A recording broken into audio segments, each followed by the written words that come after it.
my vision was that I was going to create sustainable clinics all throughout the third world. And I wanted to create these clinics so that we could put local dentists in there that could do pre-op and post-op before the volunteers got there. And that's what we started doing. So Smile Outreach has been, in the last 3 years, we've been to Fiji, Tanzania, Dominican Republic, Honduras, to Mexico. We have plans to go to at least 4 or 5 more clinics to create 4 or 5 more clinics this year. So that's what we've been able to do. And I remember the first time I brought one of my sons, and he was having a difficult time with school, and he was kind of struggling with some personal stuff, and he was 14 years old, and I brought him. And what I saw happen to him when I was on this mission trip with him, his eyes just lit up, and it changed him. It changed our personal relationship, because we were like in hard conditions, sleeping under mosquito nets with no electricity, and like literally like trying to keep the mud from, pooling on the tops of our shoes while we were doing dentistry.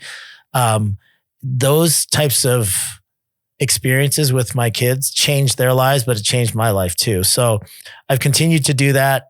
We've raised over $1 million for Smile Outreach in the last 3 years. We've done at least $5 million of free dentistry in the last 3 years, and we've seen thousands of dental patients completely for free. And what I realized was, when I was building up my quote unquote empire, that sounds so ridiculous to say it, but for lack of a better word, when I was building up my group of practices and businesses, I had 16 dental practices, and I have at least a dozen businesses over the years. I was like, what are we doing? We're just like accumulating money for no good reason. And then we founded Smile Outreach, and it gave me this purpose that I had never had before. It's like, oh, I'm working so hard on this side because I can funnel all of that to this legacy project, and I can make sure that this thing kind of survives beyond my years. Like when I can no longer do dentistry anymore, and my hands don't work anymore, and my eyes don't work anymore, and I've blown out my ears, this thing will survive past me. So I don't do dentistry for money anymore. I've retired from clinical dentistry. I go on at least 5 mission trips per year. We're still looking for new places to build these new locations. And I have this new purpose to my life. I've traveled over the last 12 months. I've traveled probably over 200,000 miles.